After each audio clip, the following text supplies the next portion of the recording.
Charles, welcome to Sunday. It is great to be back with you, Jason. Great to be here in New York. Charity Gangs of New York. Again, the art department outdoes itself, except how come you put Webster Hubbell's kid in that picture? Yeah, I don't know. People are saying that she's having plastic surgery. I mean, I don't think it's helping. I don't know what she's trying to do with that, but... Well, the thing, again, Jason sends this to me on my phone, and I never on the phone, though I now do have a new phone that actually works. Technological breakthrough. Breakthrough, yeah. I used to have this thing connected, this tin can connected to a string, and no. But the new phone works great, only I can't see this kind of detail. Nor can it accept a voicemail.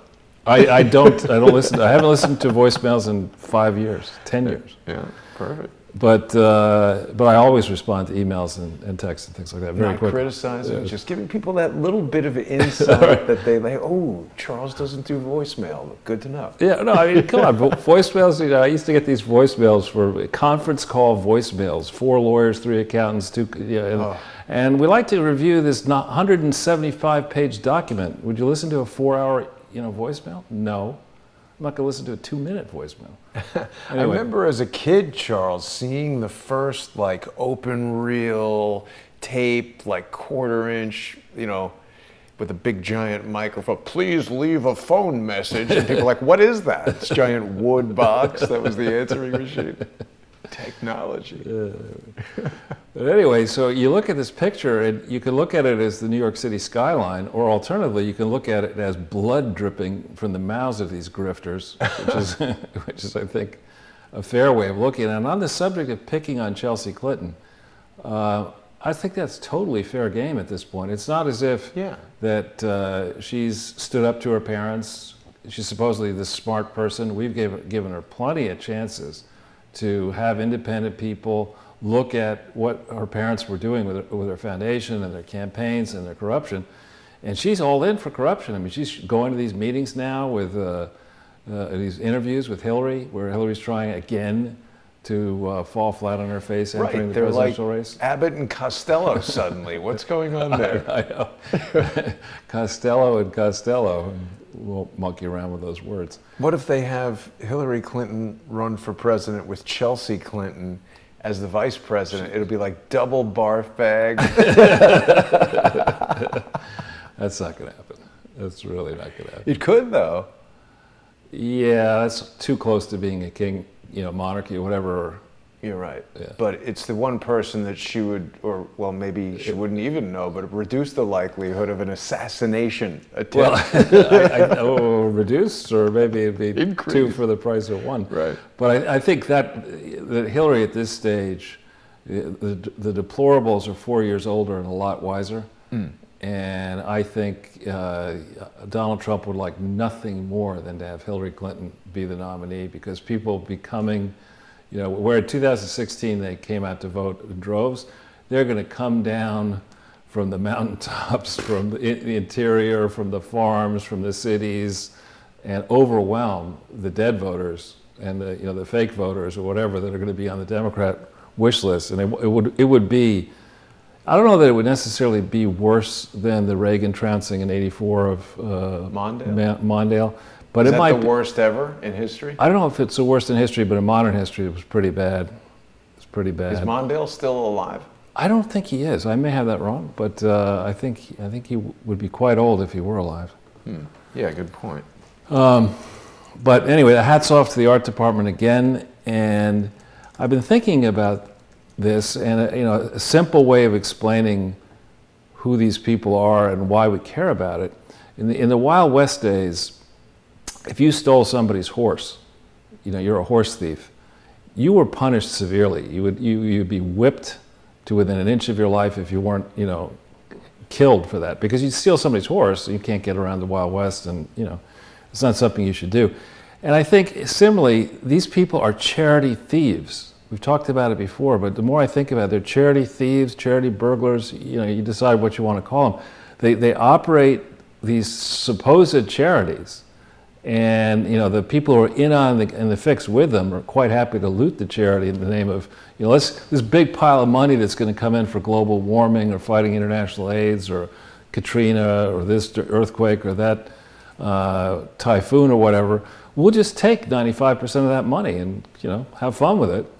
And is he still alive? Charles Walter Mondale is 91. I think Wow. he's going to throw his hat into the ring. This could be the strongest Democrat candidate they've got. It'll be like that Seinfeld episode, right? Exactly.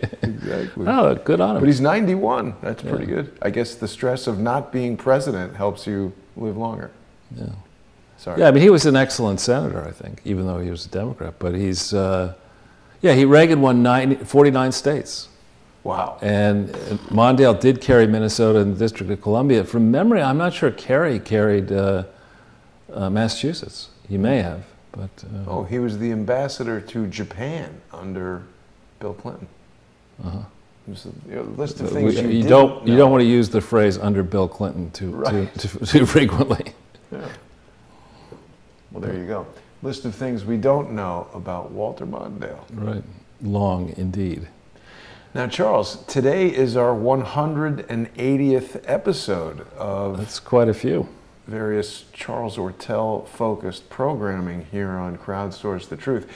For people who haven't seen the show before, I suppose we have new viewers each week. We've got 85,000 subscribers on Crowdsource the Truth now, which is quite good. So if anybody is new and needing to catch up, they can use this handy playlist and view all of the episodes of Sunday with Charles, the previous Wednesday show, Charles Ortel is Closing In, and a couple of little things thrown in there. Charles, we're on YouTube and Facebook and Periscope and DLive and BitChute and all of these different platforms. So it's pretty interesting. Somebody was just telling me about a possible new way to get onto Roku, which I have had requests for, but haven't been able to do just yet because it's been kind of complicated.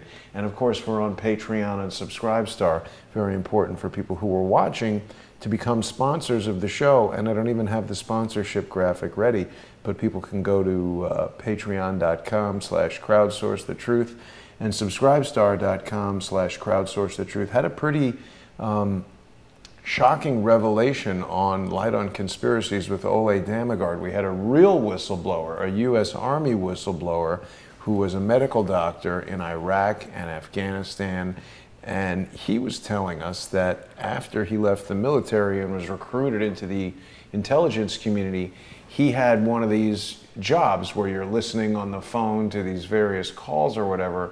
And this is Dr. Gregory Ford. First time I've heard firsthand testimony of this. He said he was on the phone when Benjamin Netanyahu was speaking to Larry Silverstein about 9/11 days before it occurred. Yeah. So that's the first time I've heard of anybody in the military or the government actually giving testimony that occurred, but people are going to want to get onto Patreon and check out Light on Conspiracies with Ole Damagard to check that all out. Good. Well, another excellent graphic, and what we're going to talk about here, we've got some new information to present, and also in more detail and in a different perspective. We're going to show just how wildly the Clinton family and their co-conspirators have been flouting laws that normally the Attorney General in New York and the Attorney General federally and people around the world take pretty seriously. Disciplining people for small charity frauds, about $1 million or less, for tiny bank frauds, $1 million or less, and certainly for public corruption. We see the way Shifty Adam Schiff and his band of merry lunatics in Congress are going after supposed instances of Ukrainian potential public corruption involving President Trump, while merrily ignoring the Clinton years and the Obama years, the Bill Clinton years and the Bush years and the Obama years, where corruption was rife in every stimulus program, every big budget bill, billions missing from the State Department. Why are they waiting, Charles? Couldn't he just bring down some indictment right now? What is William Barr waiting for? I don't know. I mean, people explain it to me that there's a 95% success rate on prosecutions. You think it through. The Clintons are fierce. They have a lot of allies now. The Obamas certainly do as well. And the Never Trump Republicans, who could make it very difficult for the various jury members in any trial to actually, I mean, it's not enough just to indict. You got to get the jury to Hard vote. to testify when you're committing suicide Right, and exactly. jumping out of a building 15 times. Right, yeah, when you're still dead. Yeah. But so you're sitting there, and you know it from the other side as Barr and others, and you're sitting there saying, I know I have a case, but tactically, how am I going to convict Barack Obama? Because ultimately, when you go down, you pull on this chain, as I think Trump is now starting to do more and more of, it's James Clapper didn't do any of this by himself, nor did Comey, nor did Susan Rice, nor did Valerie Jarrett. No way. I mean, the big dog, Barack Obama, definitely most likely knew and took an active interest in a lot of these transgressions. So when you start going after a Comey or a Brennan or these other people, you know, they're playing here. They could be executed for treason. If it were to go in a certain way, they could spend the rest of their life in prison. They could die in prison. At a certain point, Brennan's going to sit there, or whoever gets indicted first, and say, "I'm not going down alone." You know. So if you're thinking about that and scenario playing it out, as Barr and as Trump and the other people, you have to say, "Look, I need the weight of the nation on my side if we're going to go down this path." Because a lot is now going to come out in the mess. And I believe, particularly having watched now the last 72 hours, Trump's various rallies, his interview with Jeanine Pirro last night, I mean, the guy's all over the place, doing a couple hours a day of interviews and really raising the heat. I'm of the view that good news is coming soon. Good rallies he's been doing. Oh, my God. I mean, Trump is definitely energetic for 70, how old is he now, 72? Oh, I think it's 2 or 3, and I love, I mean, it reminds me, I don't know how much of this you watched, but in a good way, in a nice way, I'm not being critical here, but it reminds me, the performances remind me of hilariously funny and effective episodes of The Honeymooners, with Trump as Jackie Gleason and Biden as Norton. You know, Norton! Right? Or his foil is Norton. And did I ever tell you the story of how I spoke to Art Carney on the phone? You did, I think, but you retell it for the viewers. Yeah, it's too long to tell everybody now, but it was a wrong number. So Art Carney just called me up by accident, and that I was kind of communicating with Art Carney in a very... Did you tape record it?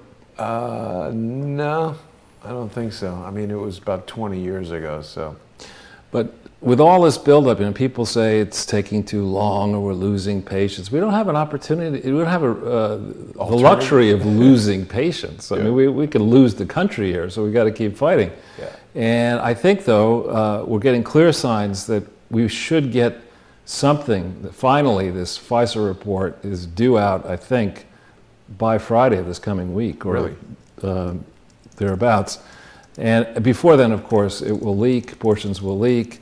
And we see in the ferocity of the attacks against Giuliani, against Trump, by Schiff, et cetera, we see that it is like, in Brennan's absurd comments, we know that these people appreciate they're about to get slammed. And so they're trying to muddy the water as much as possible in the beginning, accuse Trump and his team of doing exactly what they've been doing forever. Schiff. Yeah, so we can later say, well, everybody does it, and we'll just agree that nobody gets prosecuted. And I don't think that's the way Trump is looking at this. No. So a lot of people, I think, are going to get seriously singed. But we could go to the next slide, and for your many new viewers now, this format, it's funny, when we started on it, we just experimented a little bit, you and I, with it, and it's become, I think, at least I feel it's a cookie cutter approach that I'm able to just bang these things out. I remember in the beginning I asked you the question, do you think there are enough movie titles that we can copy? And you're like, Charles, yeah, leave that to me, there are enough of them. Yeah. And you're right, but what we're doing here is different. And I think that's why people appreciate it. In fact, I was telling Jason earlier, I was across the street coming over here, and some guy just walked up to me and said, "Are you Charles Ortel?" Which is a little unnerving because this is a big city with a lot of people in it, and the chance of, Anyway, this approach is different than standard TV. It is different than standard movie stuff. It's different than the standard news business because we try to give you a chance. It's pitched to people at various levels. There are people who soak this stuff up and email me with additional questions and suggestions. I love that. I'm sure other people say, wait a minute, this is like homework. There's too many numbers in it, too many links and things to do. But what we're trying to do here is not report history, but anticipate what could happen in the near future based on the flow of events, focusing on trying to expose corruption in the deep state, and the Clintons and the Obamas, and also pointing in certain cases to a hopeful direction for the country. It's not simply, all noise and negativity. But what we try to do for you is to give you access to the source material that I've been poring over for a long time. For those who are more interested than just surface level, follow the links, go back through this long list of shows, pick a part of the world that you really like and that has internet, and go rent a house for a month somewhere and have a bunch of nice meals, and you can watch 180 episodes. One thing that I forgot to do that a lot of people I think appreciate is they want to click on and access the presentations. And for some people who maybe are new to YouTube, you want to go to the video that you're interested in, and in the description box here, you sometimes have to click show more, and it'll say download Charles's presentation. You just click on that, and you can follow along with the video, print it out, make some notes, wallpaper. Start a fire. Yeah. Hopefully under control. Yeah. But so what we try to do is we try to give people an opportunity to go and look into these facts, confirm them for themselves. Occasionally we do make mistakes, and we appreciate constructive suggestions. If you have those for me, for Jason, you can reach us through Twitter. You can reach me through my site. Please keep your thoughts short in a first email, because I hate to see people waste the time and energy of writing 20,000 words that I'm not going to read in a first email. Nor will I follow links unless I know the person involved, because that's a sure way to get hacked and this and that. So the basic premise is different than, I like Sean Hannity, and I like some of the folks on Fox. I certainly like One American News Network. But this isn't a debate show format where Jason gets 2 minutes and I get 2 minutes and then we talk about my pillow. I was about to say, yes, it is. You can make it a debate. But you know what I mean. It's not like we're going to get one person who's against the idea, one person will have somebody in the middle. Very free flowing here, right. Charles. I wanted to bring it to your attention that some of our viewers are already commenting that Ilhan Omar was spotted with a mask outside the Trump rally protesting. I mean, that person, it's kind of like, you go to, when I went to this school from 7th to 12th grade, at that time it was for boys only. And I would just, I wasn't going to mention it, but since you brought it up. But you've said it before. I know. I wasn't going to bring it up again. But anyway, so that age, in my experience personally, and then with my kids, 7th to 12th grade, is a difficult age. Kids are prone to kind of go bouncing off the walls, particularly like 8th, 9th, 10th grade. Mm-hmm. And you let one person like Ilhan Omar, who I think is behaving like a 15-year-old idiot, only she's a member of Congress, you let her get away with marrying her brother and entering this country illegally, and perhaps using campaign funds to hang around with her now, I guess, boyfriend.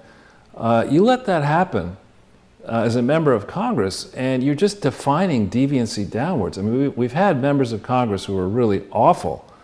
And this has nothing to do with her ethnicity and nothing to do with her religion. This is just straight up thuggery. And we should not be saying, oh, it's fine, marry your brother, great. Break the immigration law, lie about that, have 3 kids with your brother. Did she have kids with the brother? Apparently. No. Yeah, I think so.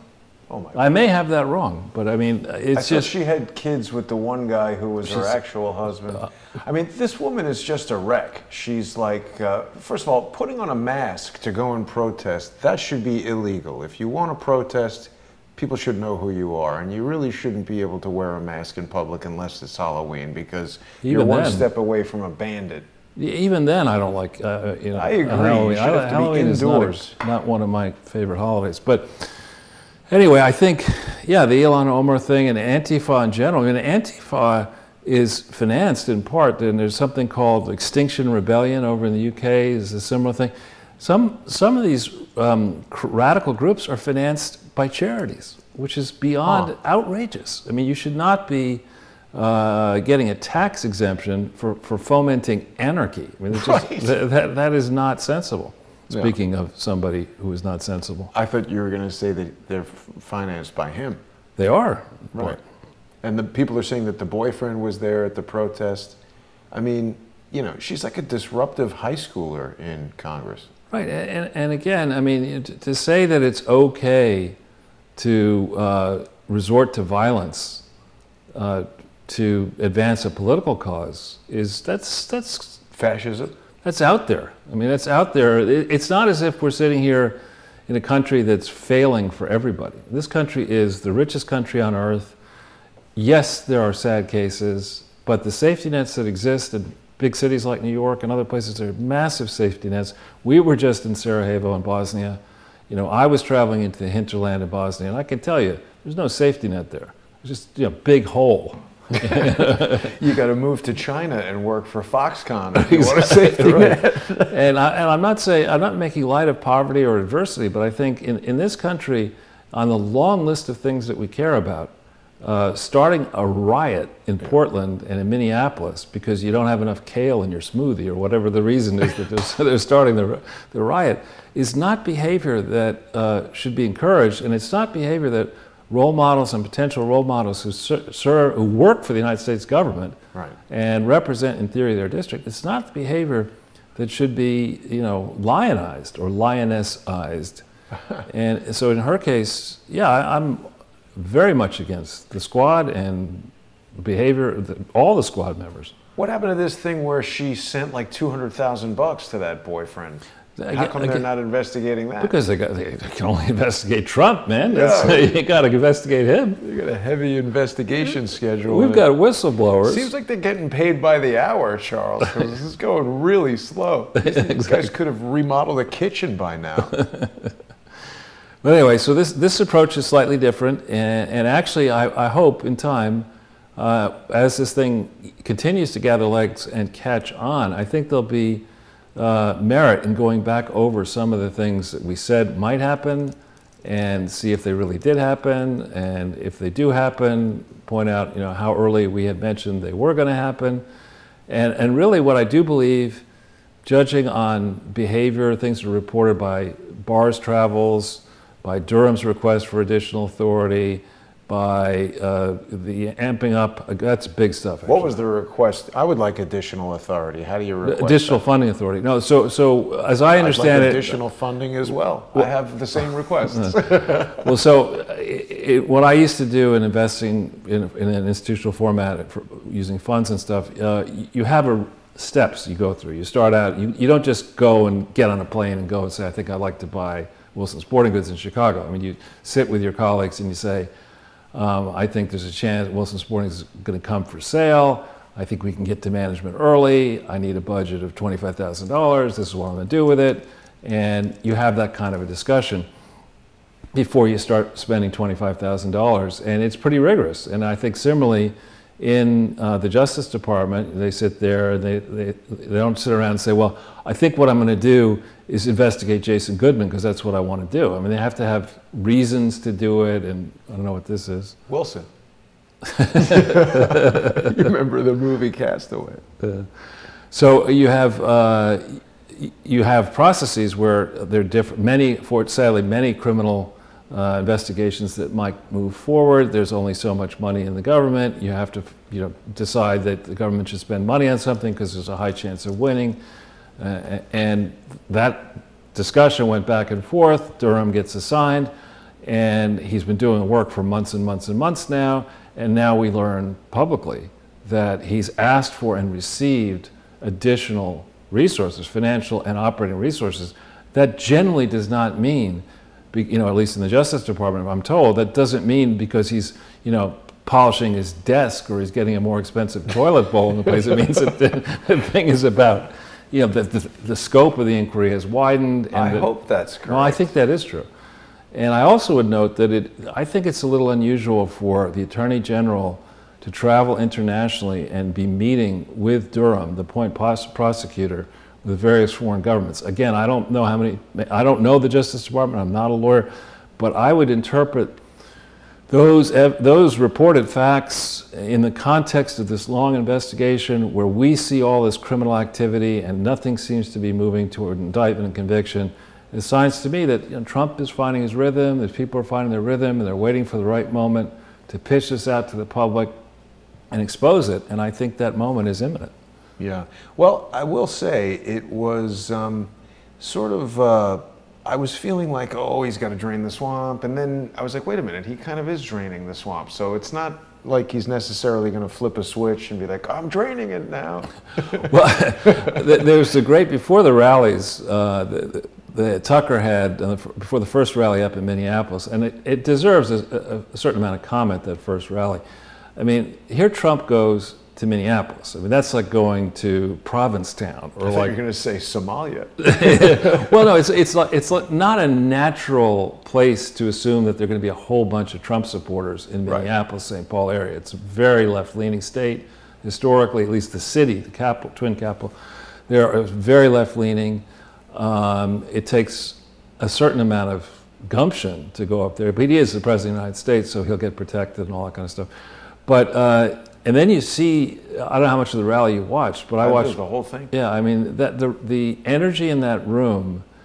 I don't believe Trump, he may have talking points or whatever on each side, but I think he moves as we move, kind of through a show. The difference being, I'm comfortably seated, and this 72-year-old guy is standing up there for 2 hours under the Klieg lights or whatever, and interacting with 20,000 people at once. I mean, that's a tough thing to do. He's always pointing, he like steps back and gives the profile. Yeah. I'll tell you what I've done that's pretty interesting, Charles. I usually watch it on 2x speed, and I wouldn't know how to do that.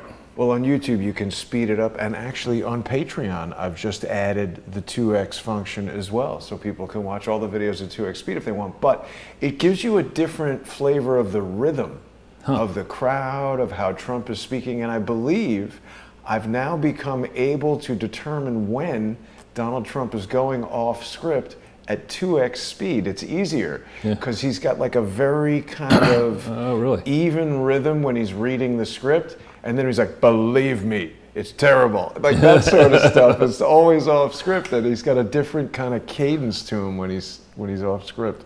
Yeah, I thought, I was watching the first rally, and when he got to the point about the only reason Joe Biden was in the position that he had previously held because he knew how to kiss Barack Obama's ass. Right. I thought, oh my gosh, we are now going to new ground here. And that's definitely, and he didn't just say, as a waspy dude might say, kiss Obama's ass. It was like, kiss Barack Obama's ass. He like dropped the mic.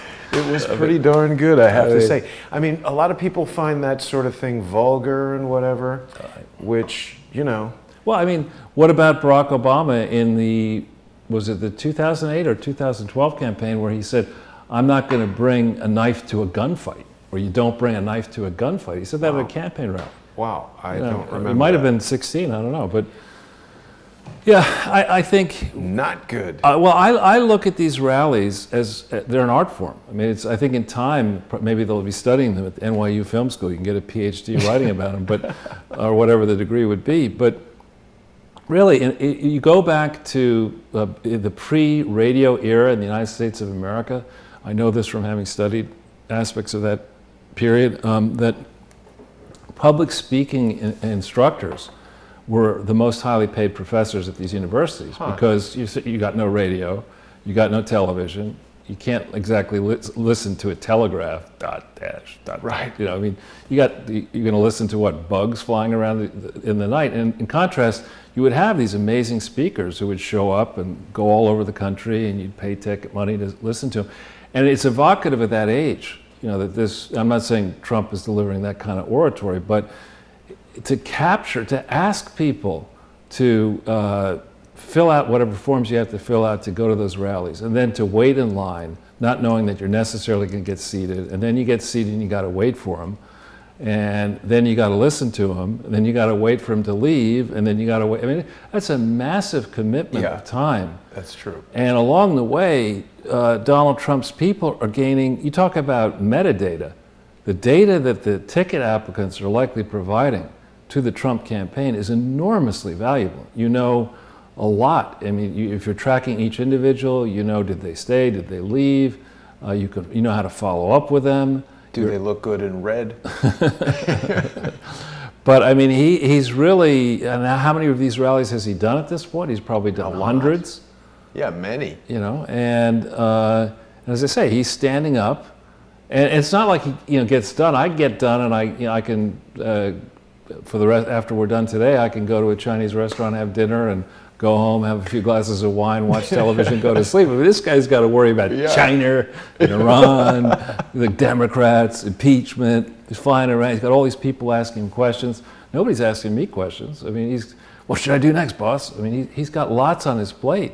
Yeah. And returning then to Minneapolis, you're sitting there, if you're a moneyed Democrat who needs to decide what to do in 2019, 2020 about which candidate to support, I think what you're thinking about is how can you smoke the peace pipe with Donald Trump, who's going to be president from 2021 to 2024, absent health issues or other problems. But you're not sitting there saying, I'm going to really write a gigantic check to the cigar store, fake Indian Elizabeth Warren, or I don't know who that is. That's a moneyed Democrat who's trying to smoke the meth pipe.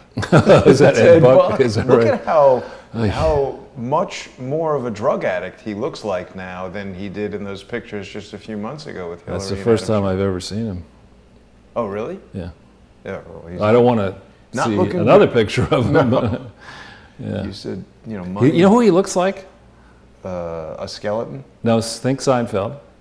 I don't know. The Imitation Kramer. Yeah, I remember that guy. Yeah. It looks a bit like Imitation Kramer. Yeah.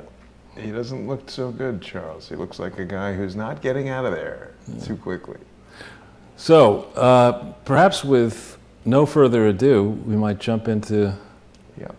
So, there's a fellow I've interviewed in the past, you I think know him, Wayne Allen Root, Yep. who has a piece that is on target but not exactly 100% accurate or even 90% accurate. He points out that if you're going to look into the Ukraine and Trump, you really have to, eventually you're going to find yourself enmeshed in the Pinchuk, Victor Pinchuk and his wife, who's the daughter of an early Ukrainian strongman, and the Clintons.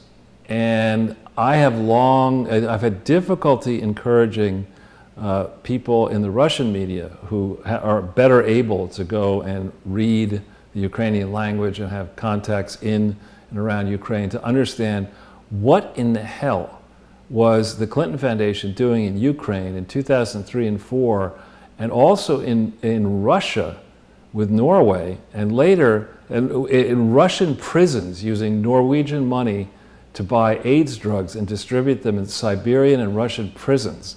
I mean, that's like what the hell is that all about? And why did they use the same playbook, Norwegian money, and American, Fred Eichner's money, to buy HIV/AIDS medicine to distribute it in Chinese prisons? I mean, there's something really odd about all that. I mean, Russia is not actually a poor country. I mean, and technically, the funds that the Clintons were, in theory, soliciting to fight HIV and AIDS were to go to the poorest countries on earth.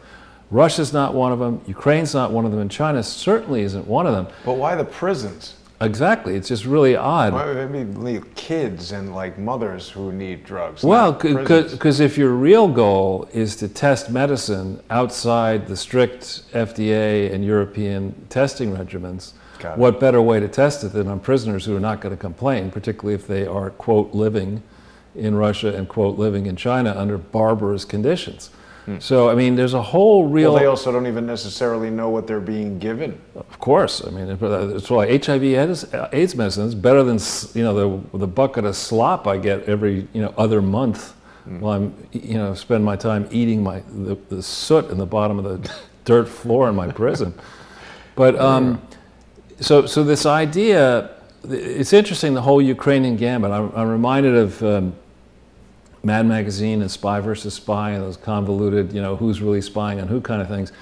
I think whoever dropped the stink bomb on Biden could well have been the Clintons, because the stink bomb on on Biden, in theory, yeah, there you go.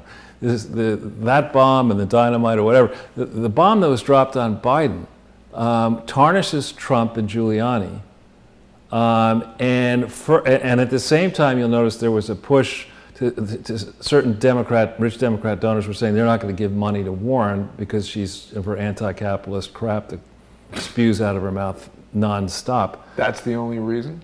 Well, that's the main reason. I mean, if you're a rich person who's making money and keeping money in capitalism, you don't want to. I'm going to give you money so you can take my money away and put me in. I mean, there's some dumb people in both parties, but you got to be pretty dumb to do that. Right. So this second link here is a lengthy Twitter link that people can follow at their leisure, and it goes on and on and on. I'm hoping that the FBI and the equivalent of foreign countries around the world are looking closely at this, because here's what I think was going down under the Bill Clinton, Bush, and Obama period. I hope less so under the Trump era, is that the political donors to the national politicians understood that they could get close and close to Tony Blair or Sarkozy or Clinton or Bush or Obama, whatever, and that if they had an international project like Dennis O'Brien that needed a whole bunch of money from, let's say, the World Bank or the IFC or whatever, you give $100,000 or $1 million to the Clintons, and you take back billions via the World Health Organization or whatever. So the million is nothing. You don't worry about it. You're getting $1 billion. You're getting it offshore. Maybe you're getting $10 billion. And this is a very lengthy set of comments back and forth, basically getting into the timeline and suggesting that the initial timeline, this is, if we stop right in here, April 12, 2016, this is right as I was actually, in my own modest way, ramping up the pressure through multiple different journalists to say this Clinton Foundation is in really bad shape. And so this is a list here of meeting dates and tidbits that suggest that the Clinton camp was feeding this whole Steele dossier via Ukrainian contacts, via people who are connected into Ukraine. And when we think about who was interfering in the election in 2015 and 16, I think the real story will come out.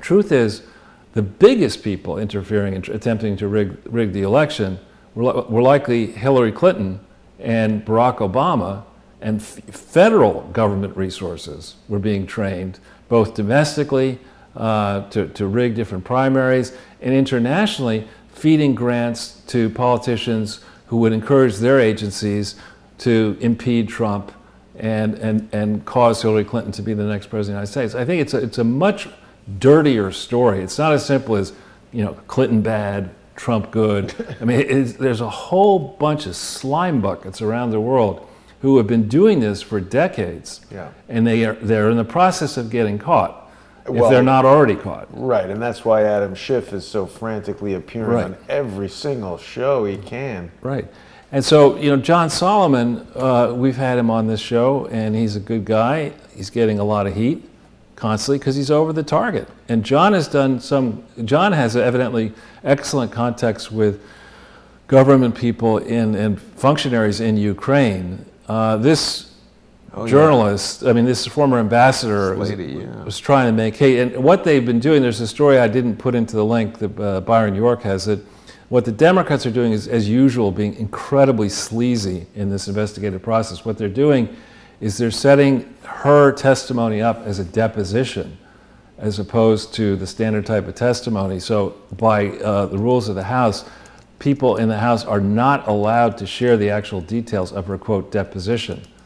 And instead, what's with these secret testimonies? Well, that's what I'm trying to get. Yeah. Well, so what they're doing is they have, they're in the mainstream media, they have their allies already there, so they know that they can control how the mainstream media fans the flames of whatever's going to come out of this person's mouth.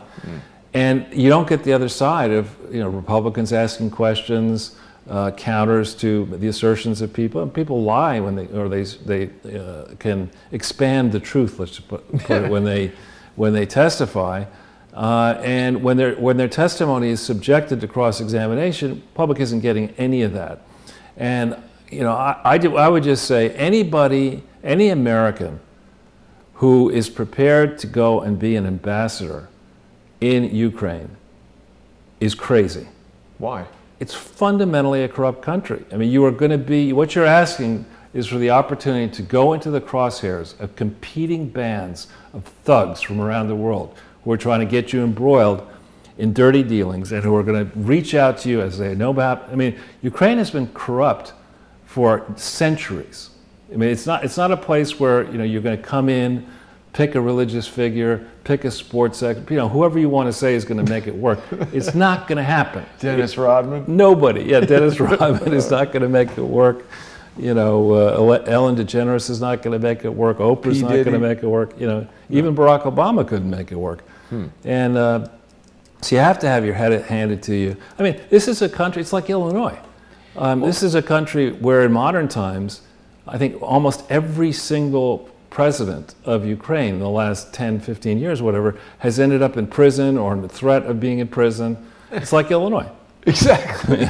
Well, but also this woman's name is like, what is it, Yanovich or something? Yeah, it's probably So Ukraine. She sounds like maybe she's from Ukraine. Could be. Right? Could be. What's the story? And she's saying she was fired for her anti-corruption stuff. No, she was fired. Well, that's what she said. Yeah, I know. And what I believe is the case is she was actively promoting, she's an Obama holdover, actively promoting Hillary Clinton in the 15-16 time frame. And then once Trump was elected, actively dissing Trump in Ukraine as his ambassador. And that's what these people in the State Department, I don't know if she's career or not, but people in the State Department, if you meet them, and I don't know how many of them you know, they're fond of living in this land where they're above the elected officials, they're career people, they're apolitical, they know better than you, they've traveled all over the world. Maybe she's career, maybe she's political, I don't know. What is this? It looks like an American flag to me. But it's got like 5 stripes. That's true. That's jewelry, man. Sorry. That's okay. Got the microphone turned down in time. Well, she's the ambassador, or the ex-ambassador. She is the ex-ambassador. Ambassadex. And again, remember that on the whole conduct of foreign policy, the President of the United States is responsible for that. It's not some unnamed whistleblower who gets to have the president impeached on testimony that can't even be checked. Yeah, it's really... Now, last night, I don't know if you saw this one here. Last night I watched Janine a little bit, and the president did this rally, the Values Voter Summit. I watched some of that last night. Did that live. It was pretty impressive, actually. And then he called in live. Voters Value or something like that. Values Voter. Values Voter, a very confusing name. Yeah, but he called in to Judge Janine. He mentioned her during the rally. Oh, of course, yeah. So what did he say to her? But he said, if you go to the headline on the top there, he said that Obama's hiding from questions, and Trump says he thinks Obama knows all about what actually happened in Ukraine and by extension in a lot of other countries. Yeah. I mean, the toughest questions that Barack Obama has yet to answer include what the hell happened to the shovel-ready jobs and the $800 billion that were supposed to stimulate the American economy. That's a tough question. And who is the point person on the stimulus? Joe Schmo Biden. And who was he working with? Jeff Immelt, shareholder value GE. I mean, that's a whole $800 billion we could use that $800 billion today. If we could have it, if aliens came in with, $800 billion of alien gold, it wouldn't affect the supply and demand for gold here. It was real gold. We could use that gold. Ancient alien gold. Exactly. Modern alien gold. Yeah. But anyway, so Trump is beginning to go to places that he certainly was not prepared to go to in the very beginning as he found his feet.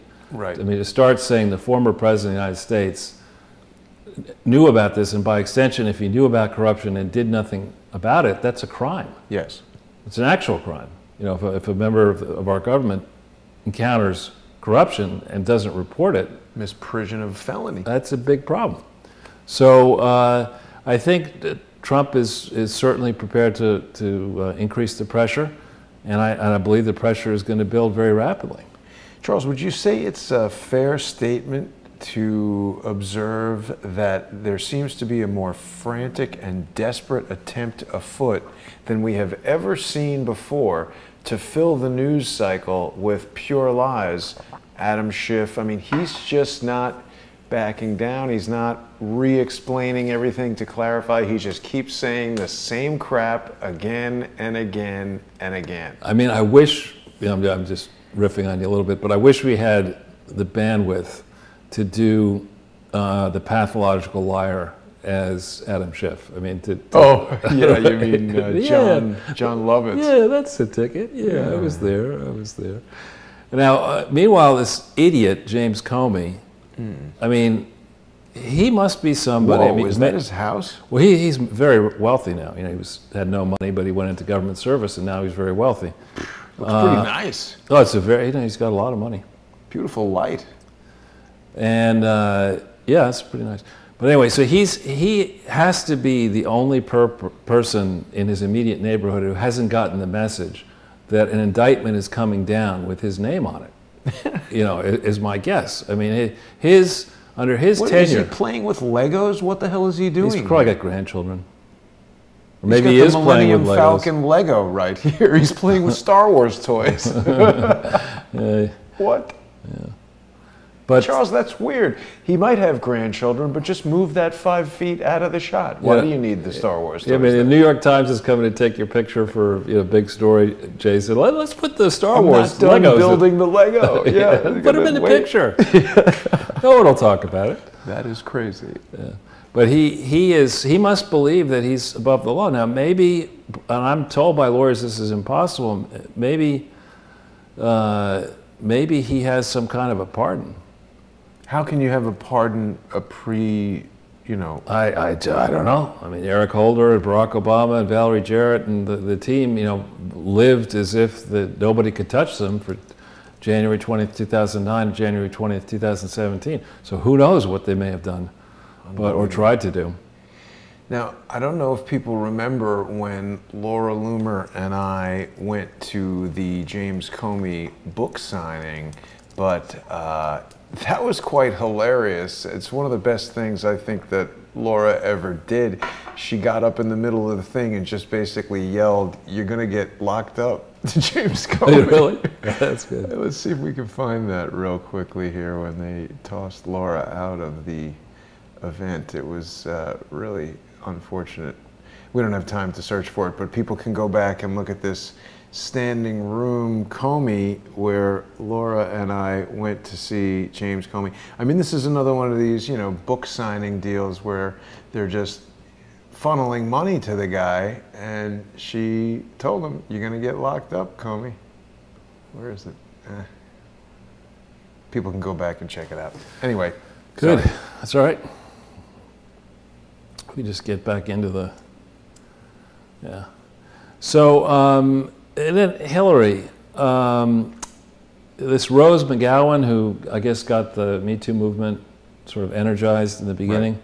She has justifiably got fangs out for Hillary Clinton here.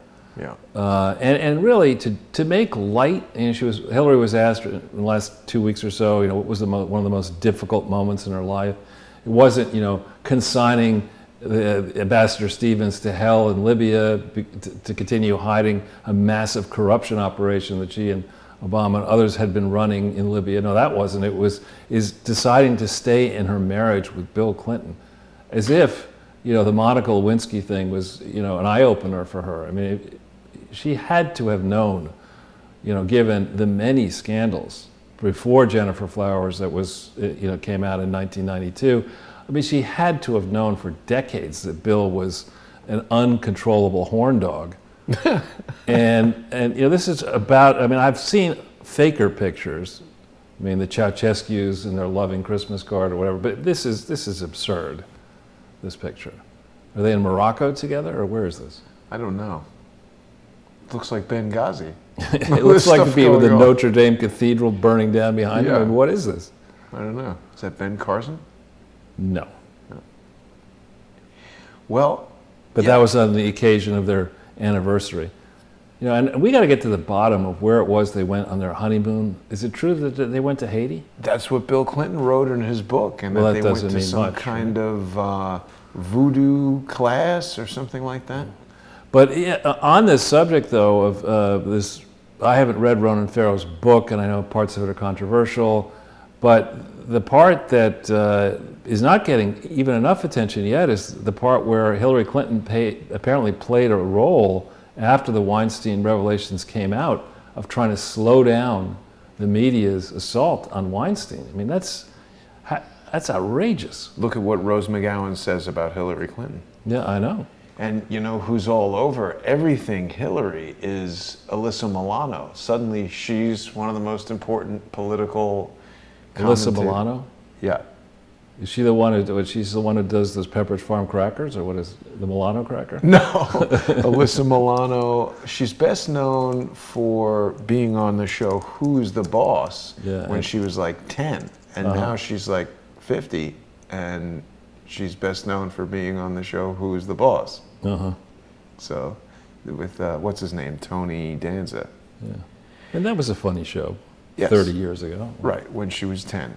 40 years ago. That was good. Now she can kind of, be quiet. She's very active in the political sphere. Actually, I think Laura yelled at her. She was supporting the Women's March or something like that. And Laura was telling her, you're supporting Sharia law that wants to, genitally mutilate women. And I do believe that Alyssa Milano renounced her support for that that's good. After Laura's encounter. And isn't it, speaking on the subject, I mean, isn't it more than a bit rich that, these particular actors and actresses today, they're political experts, we should listen to them. But when the subject of Ronald Reagan comes, he was just an actor. Right.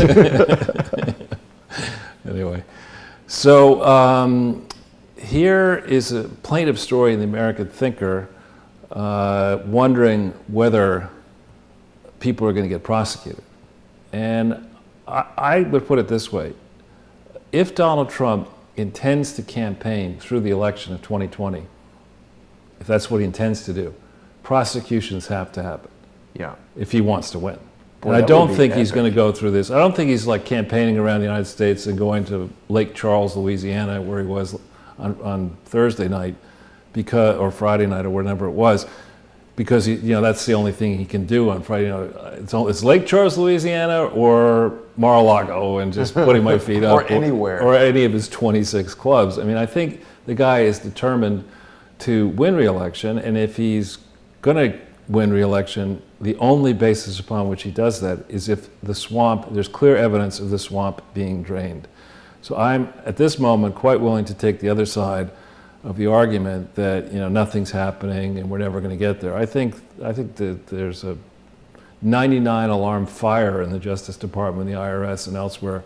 And I think a lot of countries around the world are beginning to appreciate just how corrupt things have gotten under the Bush, Clinton, Bush, Obama period. And even in the holdover period now under Trump, where you can't suss out all the crooks. It's not like the people are in the middle of the swamp or walking around with pins on saying, I'm the most corrupt person in the swamp. And the other guy's saying, no, I'm not.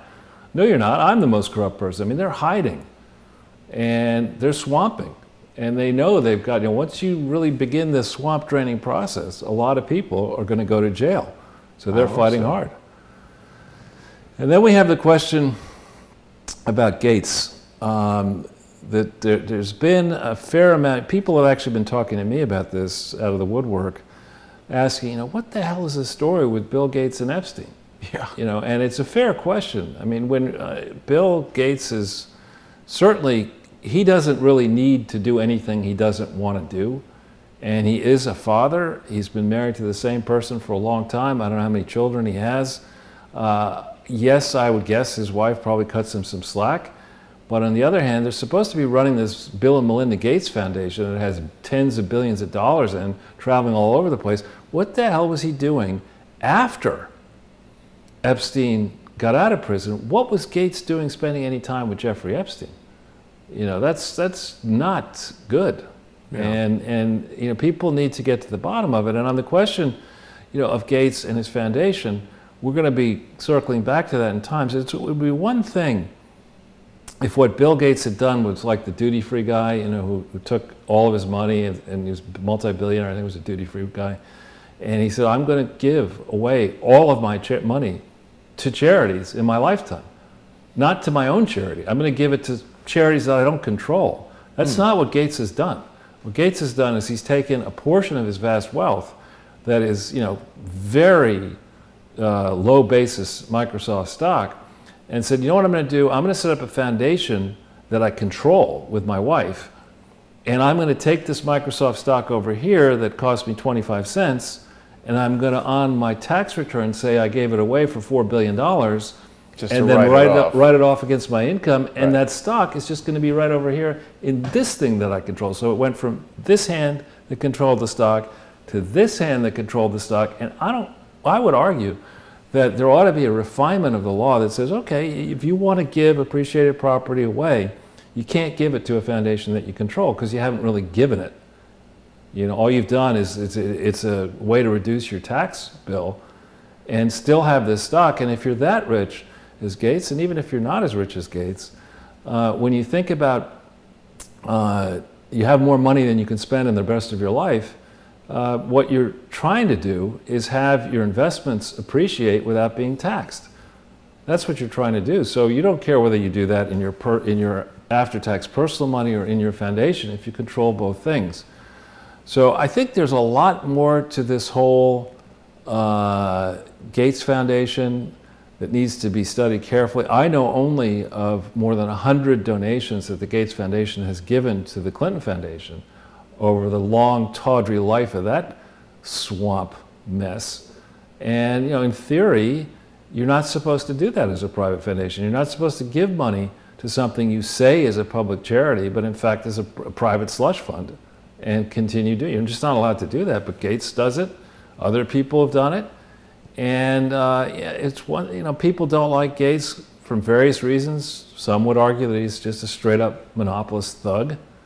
And I've heard those arguments. Some argue that, you know, the whole Gates Foundation is just cover to buy off politicians, and you know, you give away 100 million here and 50 million there, and nobody asks you the tough questions about, you know, how much of a monopolist is Microsoft, and how much of the wealth of the Gates family has been garnered by that family through monopolistic practices that haven't yet been punished. I mean, nobody asks those questions when Gates is saying, hey, here's 100 million. Here's 200 million, here's 500 million. So there's a lot more to this story, and it could just be, you know, a simple, you know, inability to judge people. I mean, after all, Gates was flying around the world with Clinton, and Epstein at a point. I could never understand why anytime a new version of Windows came out, within about 5 minutes, I would find numerous bugs and annoyances, and the fact that he couldn't realize that it was absolute crap. Something's not clicking in that guy's head.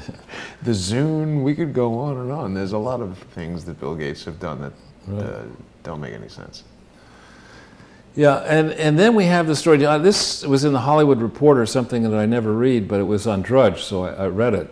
And it's really actually, it could be it could be a movie, or maybe, you know, who am I to say that something would be a good or a bad movie? But this is a story about this tract of land above Los Angeles that at one point people thought was worth $1 billion. That just sold for $800,000 in an auction in Panama. What?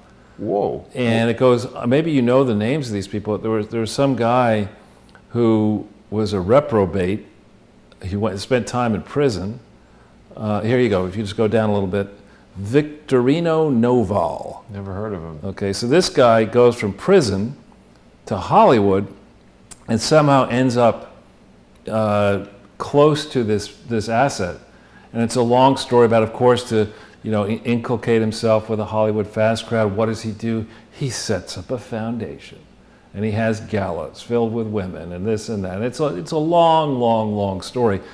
At another time, you'll probably find it interesting, Jason, to read it, but you may know some of these people.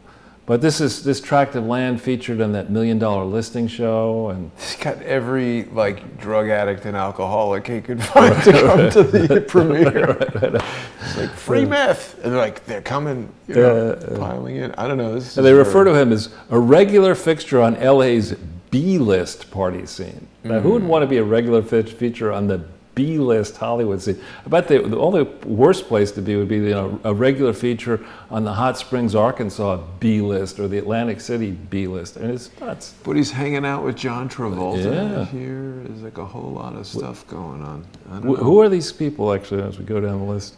There's Travolta, who has his own problems, doesn't he? Well, I mean, Naval, I guess, is on the right. This is Oscar. Who's that? General. I don't know. Kelly Preston, Travolta's wife. Who's the person up here on the left? It doesn't say. Yeah. I don't recognize her. She's got her hand on this guy. Oh no, that's Kelly Preston's got her hand on it. I don't know. Maybe doesn't Travolta stand accused of hitting on men? Oh, well, I think that's a long-standing allegation. I just wonder if anybody thinks this is his real hair color. Oh, yeah, right. Is that taken in Hollywood? I mean, yeah, there's no... But anyway, this story, I looked at it in Drudge, and I thought, this is actually interesting. It's the same playbook, You're a guy from prison. What do? You set up a foundation. Next thing you know, you're selling $1 billion property in Los Angeles, and nobody said, wait a minute. There's a lot wrong with this picture, And so we'll see what happens in the end to these various people. I'm surprised that real estate is not valuable. It's a hilltop near Beverly Hills. You'd think people would want that. Then on a more serious note, we were just actually in Bosnia, you and I, and here's the story that our friend flagged to me that I don't know if the Nobel Prize for Literature is selected by Swiss or Norwegian, but here, this gentleman, in quotes, this Austrian dude, just won the Nobel Prize for Literature, and he is a Srebrenica denier. I physically went to Srebrenica 2 weeks ago, and I could tell, and we spent a lot of time talking with survivors of Srebrenica. That shit happened. It was diabolical. There's pictures of it. Yeah, well, I mean, I've talked to survivors of lost, that definitely happened. And for the Nobel Committee to give an Austrian, Srebrenica Holocaust denier the Nobel Prize, I mean, it was bad enough when they gave it to Muhammad Yunus and the Peace Prize, and then to never give it to Bill Clinton, to Barack Obama 2 days into his into his presidency, or 2 weeks into his presidency. But this is really atrocious, and I think this needs to be rescinded. This guy's buddies with Slobo. Yeah, so the Swedish Academy gave it, not the Norwegian. Even so, I think the Nobel Prize is kind of a sham. Well, it comes with $1.x million, and instantly you're a Nobel laureate, and you get invited to all the fancy parties around the world. And I mean, I'm not doubting that it exists. I just think it's got no credibility. Yeah, we could be a Nobel Prize denier. Exactly. You got a Nobel Prize. No, you didn't. No, it doesn't exist. What? Yeah. A barbell prize? The barbell prize. That's a good idea. We should institute that. Yeah, we can. It's given to people in prison the moment before they die. The barbell to the head prize. You give them the right to give us $1.2 million. Anyway, we'll close on a hopeful note on this first set of slides here that I think Michael Flynn, and this is a piece that Katrina Blinova has done in her usual fashion, where she reaches out to me with questions, and now to this person, Technofog, whoever that person is, who does excellent work on Twitter, and is quoted everywhere. But there's Sidney Powell, our mutual friend, and Michael Flynn. They both look quite happy, which is good. Both look kind of Hollywood. Right. Nice tie, Michael Flynn. Yeah. A snappy dresser. But anyway, there's a long series of articles we've been doing, Katya and I, with others, and this is a lengthy one. We probably do 1 or 2 a week from now through the denouement of the 2020 election, God willing. And her style is very similar to what we do here on the show. She writes and provides links to the source material. She does a lot of work for each one of these articles. It's not simply just taking my answer and putting it up there. I mean, she's weaves all these different things together, again, giving the reader a chance to see the source material and think it through.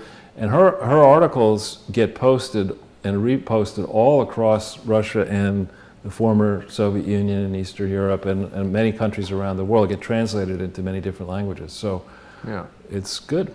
Well, our viewers are very positive on Technofog, and they think that the Nobel Peace Prize should be renamed the Gaslight Prize. I think we should also mention, Charles, that Technofog is pointing out that the government has refused to produce this exculpatory evidence, the Brady material, and they just want to go right to sentencing.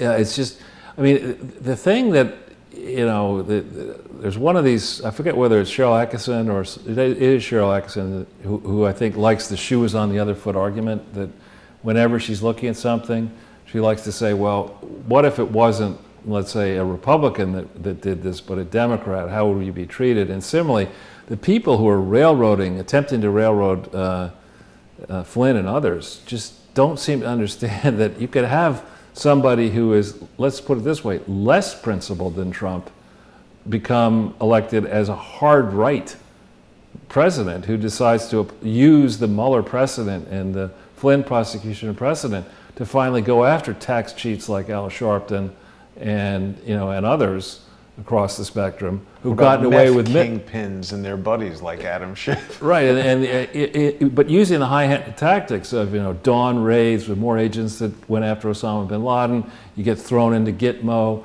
you get no exculpatory evidence, everything's in secret, and we'll just take all your shit away, and then we're so much closer to that right now than we are the way it's supposed to be.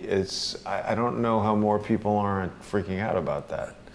So on the subject of Ukraine and public corruption, which nobody's talking about, the real way that I like to stitch together things is to try to look into the weeds, and then I try to go way back up on top of the weeds and look down from 40,000 feet if that's possible. And you say, all right, here's Bill and Hillary Clinton. Just consider the period January 2001 forward. We don't even have to go back into governor days and president days and all, but just post-presidency for Bill, Senate, State Department, presidential aspirant Hillary Clinton.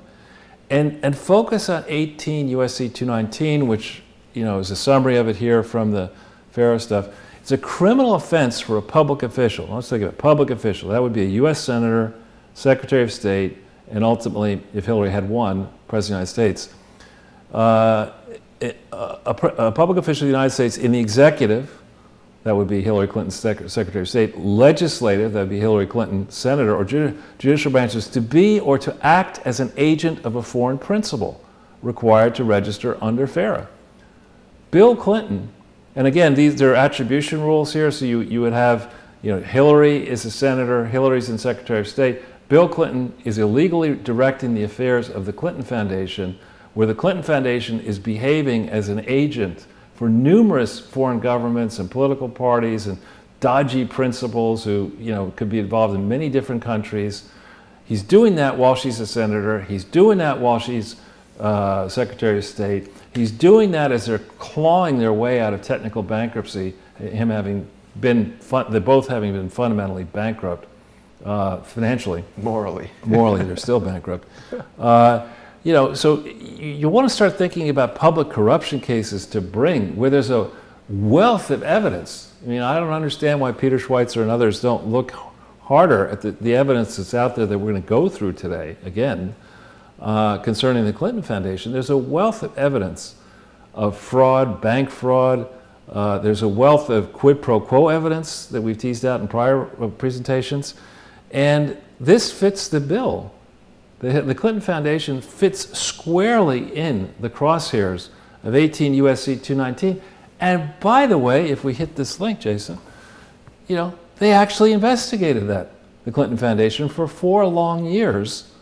And we have this information that's up here. There are now 3 parts as of the second As of early 2017, there were only 2 parts. Earlier this year, the 3rd part came forward. Aren't there 36 on That's a Hillary? different one. This is for the foundation. Oh. There's 36 for the mishandling of classified information. And this information, as we'll go through in a bit, much of it in the public domain is redacted. Much of it is missing. And somebody who is, let's say, William Barr or people around Trump, who would have the ability to go into this file, there's a lot of damning information here that has not been appropriately investigated yet. Or publicized. That the FBI already has, including, who was leading this investigation. We'll get to that in a second.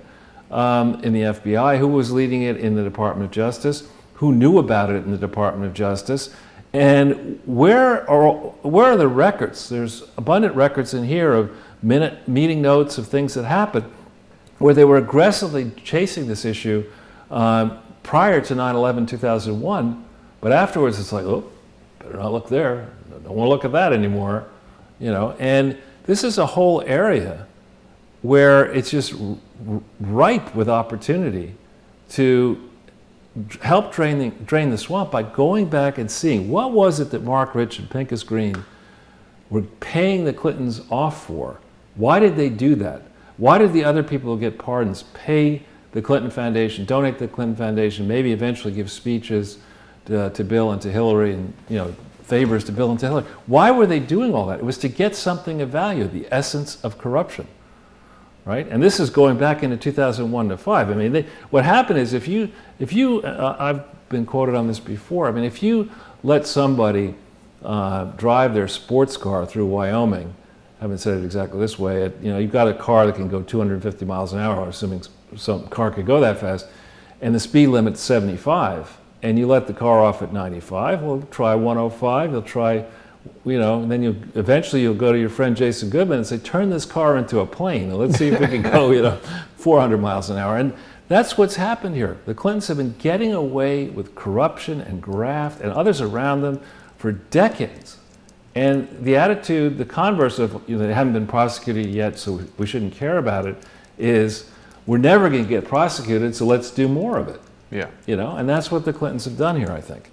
So if we go to the next slide.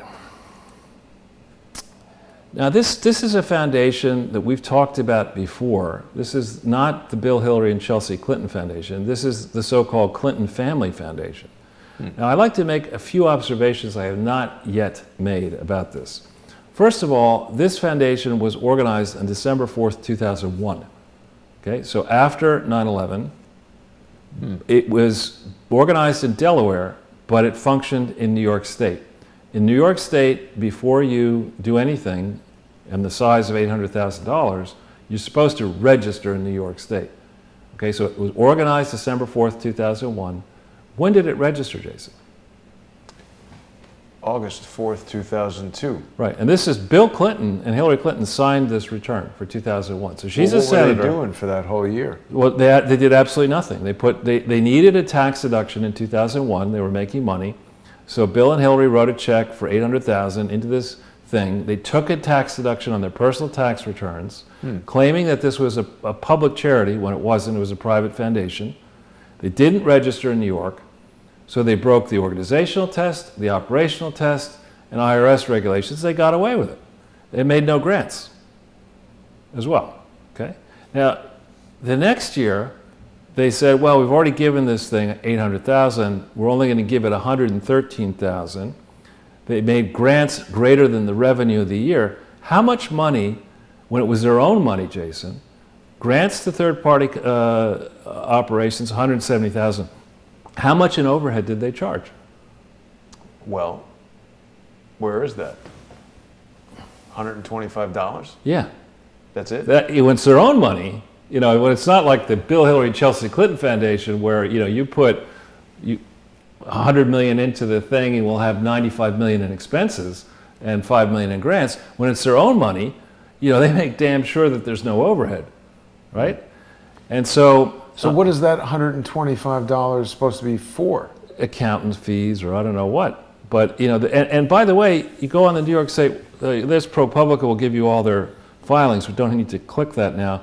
But if you go into New York State, you can see that they haven't made the filings that they need to make to prove that they're tax exempt. We don't see their organizational documents. We don't see the original registrations. There are no audits in 4 and 5 when there should have been, given the size of this thing. And along the way, expenses to grants are basically 1%. That's what if it's your own money, you try to chintz it down and make sure you go to the accountant. Pretty low. Nothing's 1%. Well, you go to your friendly accountant. You say, listen, you're going to charge nothing for the work on the foundation, and you can charge me something for my personal work. But so if we go down this page a little bit, Jason, by 2005, and this is going to prove to be quite significant, they're giving money out of this Clinton Family Fraud Foundation, $100,000 to the Tsunami Project. There's no evidence that thing, I find no evidence, no granular evidence about where the $13 billion that was raised for tsunami actually went. Okay, to date, no evidence. So it went to UNICEF, and UNICEF, I think, is corrupt as hell. It's another one of these globalist funds for the children, et cetera. And there's an American fund to support UNICEF, and a Canadian fund, and a French fund, and a UK, and it goes into a gigantic Geneva slush fund, and nobody knows what actually ever happened to the money. This thing, Cradles to Crayons.